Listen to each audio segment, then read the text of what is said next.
एक बार की बात है, एक बड़ी सी नदी में एक मगरमच्छ रहता था। उसी नदी में एक कछुआ भी रहा करता था। मगरमच्छ जानता था कि वह कछुए को खा नहीं सकता क्योंकि उसका खोल बहुत ही मजबूत और कठोर था। कछुआ भी जानता था कि मगरमच्छ उसका कुछ नहीं बिगाड़ सकता, इसलिए दोनों एक दूसरे से दूर दूर रहते थे। एक दिन मगरमच्छ ने कहा, भाई, न मैं तुझे खा सकता हूँ और न तू मुझे नुकसान पहुँचा सकता है, क्यों न हम दोस्त बन जाएं। कछुआ बोला, मगर दोस्ती तो बराबरी वालों में होती है। तुम ताकतवर हो और मैं छोटा सा कछुआ, कैसे दोस्ती होगी।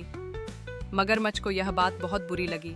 उसने गुस्से में कहा, अगर तू दोस्ती नहीं करना चाहता तो मैं तुझे इस नदी से बाहर फेंक दूंगा। और वह सच में कछुए को अपने मुंह से उठाकर दूर मैदान में फेंक देता है। कछुआ शांत था।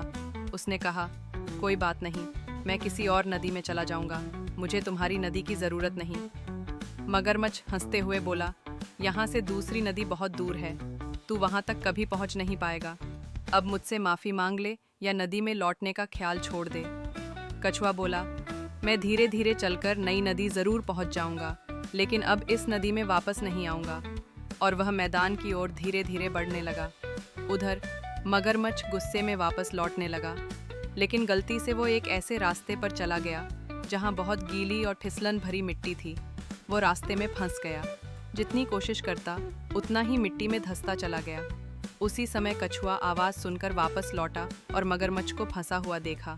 मगरमच्छ ने कहा, भाई, प्लीज मुझे बचा लो, नहीं तो मैं मर जाऊंगा। कछुआ बोला, अब क्यों मदद चाहिए, जब मैं दोस्ती करना चाहता था तब तुमने मुझे फेंक दिया था। मगरमच्छ शर्मिंदा होकर बोला, माफ कर दो भाई, अब समझ आ गया कि घमंड करना ठीक नहीं। मैं वादा करता हूँ, अब हम सच्चे दोस्त बनेंगे। कछुए ने मगरमच्छ की हालत देखकर दया की और मिट्टी हटाने लगा। धीरे धीरे मिट्टी बह गई और मगरमच्छ फिर से पानी में आ गया। अब मगरमच्छ ने कछुए से दोस्ती कर ली। वह उसे अपनी पीठ पर बैठाकर नदी की सैर कराता और दोनों साथ में नदी किनारे पेड़ की छांव में बैठकर बातें किया करते। सीख, घमंड कभी नहीं करना चाहिए। सच्चे दोस्त वही होते हैं जो मुसीबत में काम आए। यह प्यारी कहानी बच्चों को दोस्ती, विनम्रता और मदद की सीख दे।